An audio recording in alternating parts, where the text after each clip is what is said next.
پھر ایک نے پوچھا تھا کہ 12 سال کی بچی کو ایگزیما ہے، تب سے ہے جب وہ 6 ماہ کی تھی، آج کل اس کے بازوؤں، گلے، گردن اور سینے پر جو ہے ایگزیما پھیلا ہوا ہے۔ دیکھیں جی، ایگزیما جو ہے عموماً بچپن سے ہی کئیوں کو، بچوں کو، بچیوں کو ہوتا ہے، اور اگر آپ اس کا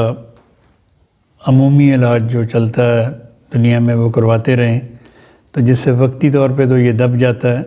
لیکن ٹھیک یہ کبھی نہیں ہوتا۔ کچھ مرہم لگائی جاتی ہیں، کچھ اس طرح کی دوائیاں کھائی جاتی ہیں جس سے وقتی طور پہ یہ دب جاتا ہے، لیکن یہ ٹھیک نہیں ہوتا۔ اس کے لیے سب سے بہترین دوائیں جو ہیں،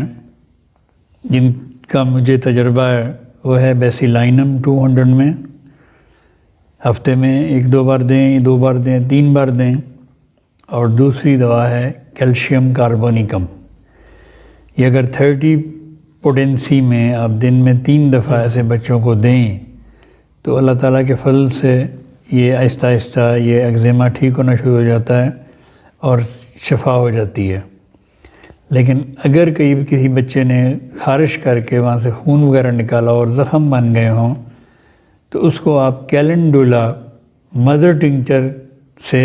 اس کو صاف کریں، اور کیلنڈولا مدر ٹنکچر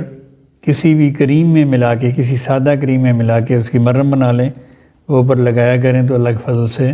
وہ زخم بھی ٹھیک ہو جائیں گے اور ایگزیما بھی ٹھیک ہو جائے گا۔ لیکن آپ نے کہا کہ یہ ایگزیما ختم نہیں ہوتا، اس سے مراد فار لائف کی بات کر رہے ہیں یا بچپن کی بات کر رہے ہیں؟ کہ یہ ایگزیما عام دوائیوں سے اور مرہموں سے کبھی بھی ختم نہیں ہوتا، تو انسان کی عمر بڑی بھی ہو جائے، بے شک بوڑھا ہو جائے، لیکن اللہ کے فضل سے ہومیوپیتھی دوائیوں سے یہ بالکل ٹھیک ہو جاتا ہے۔